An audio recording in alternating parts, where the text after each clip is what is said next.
I get many requests from people what they should buy, software or hardware, and I would say the most important thing obviously is a DAW. So because you will be working a lot with the DAW and probably using Ableton if you're following my channel. But as far what I heard, Ableton and Bitwig are really cool. Of course, like there are people who use like Cubase and Logic, but honestly, I have only tried Ableton and Bitwig, and I stayed at Ableton. Even if it has brushes and other stuff, I think it's has a really nice workflow and it's really simple. So for the DAW, I would personally recommend Ableton. And then we come more to the hardware before we come to the software.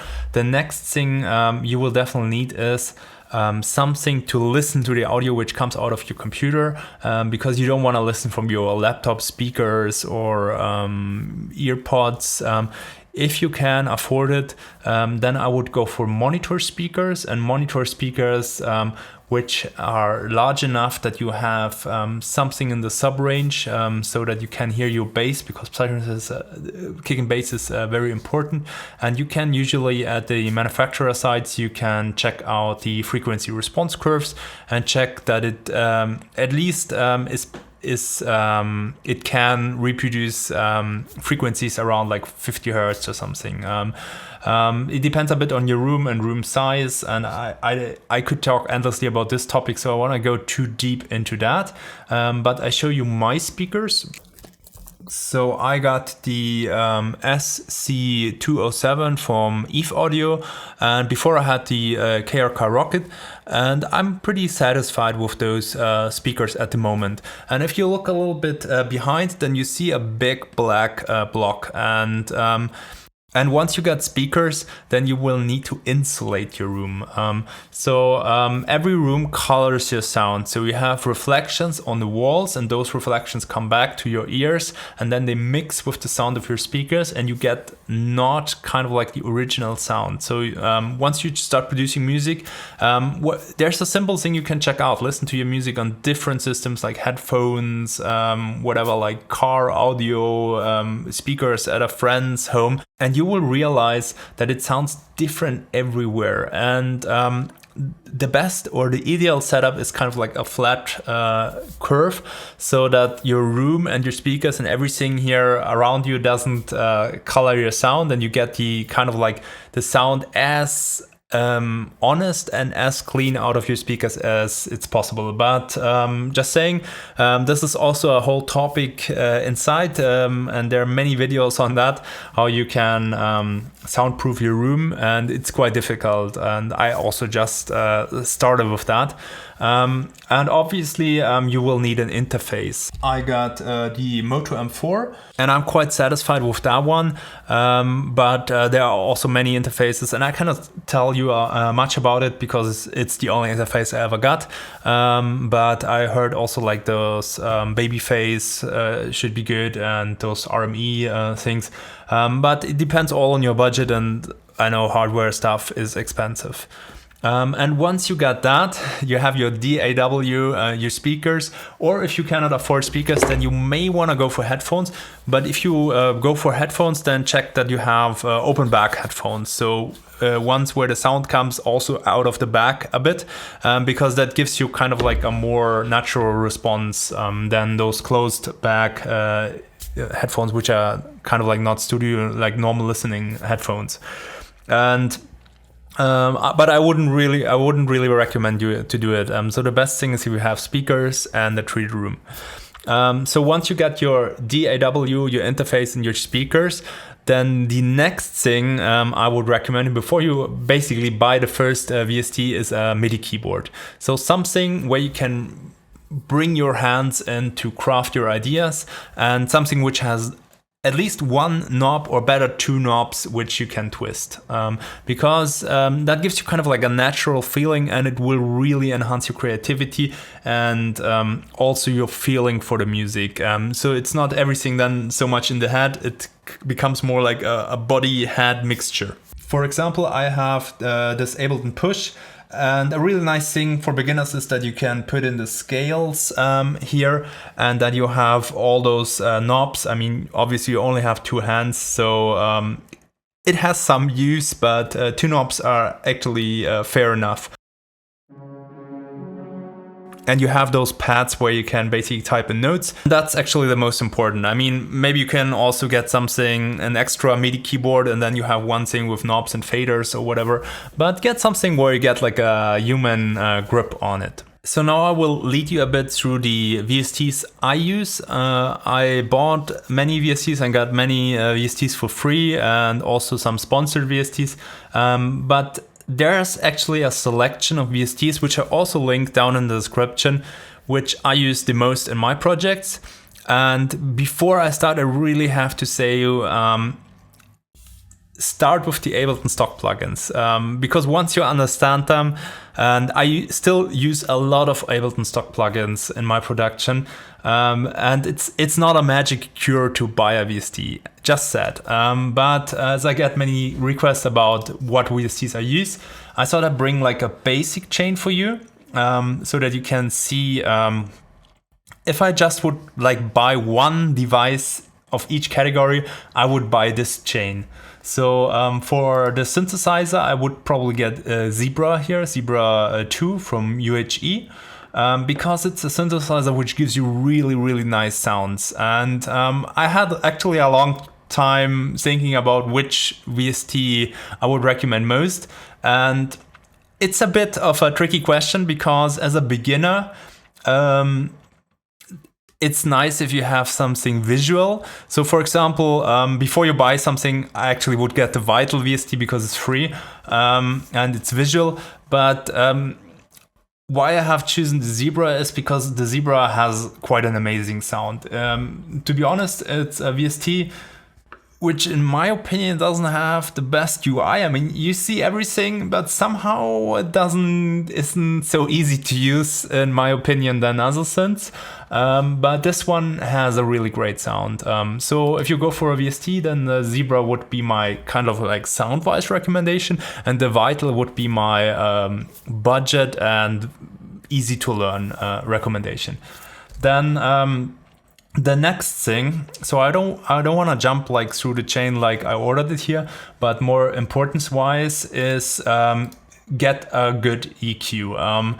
I use the Ableton EQ still a lot, and the main reason I'm using it is if I want to automate stuff in my production, that in the Ableton EQ I can really see what's going on, but I like the Pro Q a lot because you have all those cool things that, for example, if I hold down Command here, that I can change the curve, and you have those easy things that you can mid-side EQ, and for the kick and bass you have that linear phase EQs.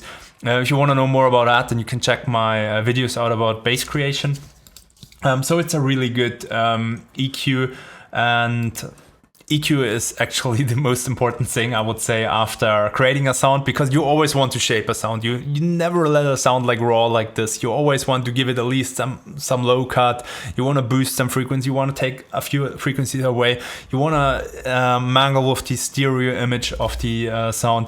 So the EQ is really gold in your production. And then after the EQ, I think controlling the dynamics is really important. And so this would be my third plugin of choice, the FabFilter Pro M, because with that, it's a multi-band compressor. So you can basically compress in different bands, and also it has different modes of operation. So you can downwards compress. That means kind of like if something is too loud, it gets pushed, squeezed down. You can upward compress. That's basically if something is not loud enough, that it get lifted. And you can do the opposite of expression. You can do expanding. So that you don't squeeze it, but you kind of like increase the transients, or downward expanding. If something is below a certain threshold, it gets ducked more away. So that you have all those options, and it's reacting quite fast, and I don't know, it's a good compressor. This one, for example, is also a really good compressor, but I use it more in my buses and mastering things. As I said, like this is number 1, then this number 2, then this number 3, and then I wouldn't buy like a second compressor first. Then I would go more for something like here, a saturator, because saturator is really nice to make your leads a little bit more dirty, or to mangle a bit, and go with the modes down here. And also there's actually a second saturation thing which I really like and I use a lot in my production. So it's actually one of those I would get, either the Saturn 2 or this decapitator, and I use it a lot on like drums, acid leads and everything, because it has that punish button and those modes, and you can really get the sound more dirty, and you can also shape it a bit more in if it's more bright or dark, and that's really nice for coloring the sound a bit. And once you basically have that more mixing tools, then I would go for a good delay. But just saying, I use the Ableton delay a lot, and it's absolutely okay, the Ableton delay. But this one, for example, is nice because it has that styles here, and you have a lot of options to set, and especially for vocals and stuff, I think it's really nice. Also, the color copy from UHE is a nice delay. Then after you have a delay, I would go for a reverb, and there again, I'm using the Ableton reverbs a lot. So I'm just showing you kind of like the optimal options which you can use. But this one is also really cool. It has a lot of nice settings where you can get like really large spaces and smaller ones and weird behaviors out of it. So that one is a nice one if you put it like directly in the chain for FX, or if you want to get a little bit more special. And when it comes to the Synths, let's be honest, I'm using a lot the Ableton stuff again. So for example, here this Ableton reverb, I don't think it's too bad. Maybe some people will now disagree with me, but it's totally usable. As I said in the beginning, don't overbuy on plugins. So before you buy a lot of plugins, maybe you buy those ones in this chain, and then you have a solid chain, and don't go like over shopping. It's quite easy. I'm basically buying too much myself. And this one is also really nice. It's a filter. And what I really like is if you put a bit of resonance on your filters, and then you make some movement, and you kind of like move a bit up in the spectrum, you get the sound a bit more interesting and not so flat. And this has also a lot of cool modes here, which help you to modulate your sound, and you can also add modulation down here, so you can add LFOs and stuff. So it's a nice filter here. So that's my basic chain. I hope you enjoy that one. And now I will show you through the rest of my VSTs, which I got, or at least my favorite ones. So now let's get a bit deeper into VSTs. So if you want to get a few more, or you have my basic chain already, so this is the Zebra VST.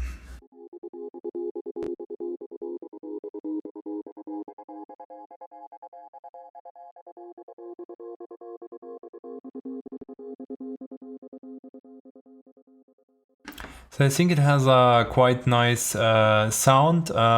Unfortunately, I don't have a better example in this project here. Then this is the Anna. And I think the Anna and the Zebra both you get really nice sounds.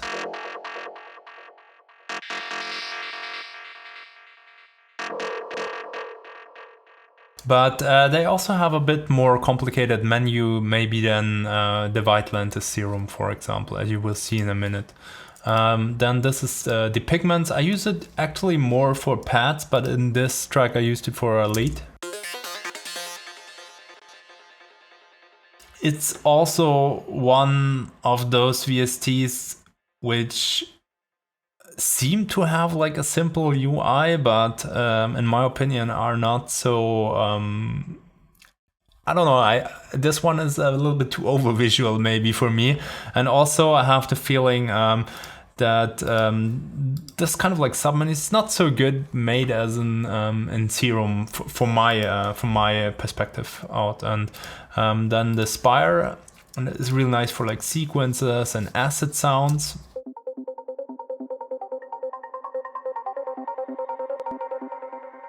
It's also a bit more hidden with the menu, because you have here, for example, like envelopes which are routed, and then you still have that matrix section where stuff is routed, but if it has been routed before, it's not listed in that matrix section. Sometimes it's a bit more harder to understand.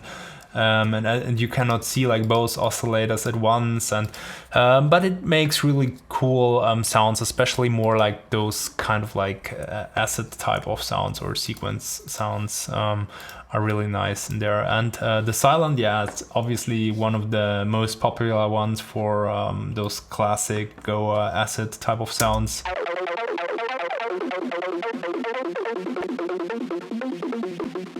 It has like you can get a lot of those kind of like more distorted, nasty, full sounds out of it, in my opinion. But it's also a bit older, so you cannot.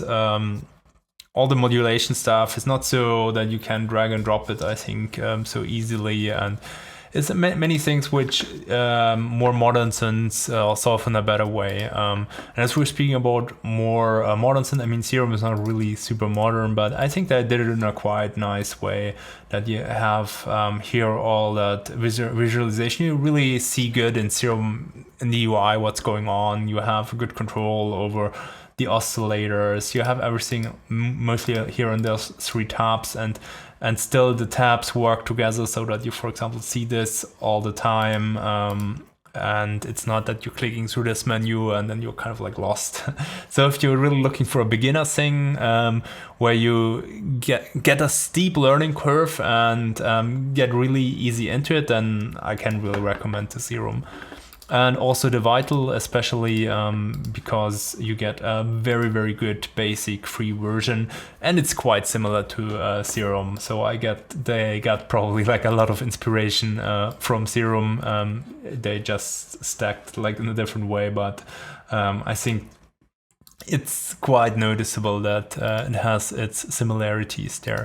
So that's basically my favorite synths. I got a few more, but that are actually the ones I'm using. And then I want to go, because I use a lot things to spice up my stuff with FX, and I want to show you some more plugins here. So I quickly loaded into the chain the FX plugins I like most. So Replica XT is a delay I just got recently.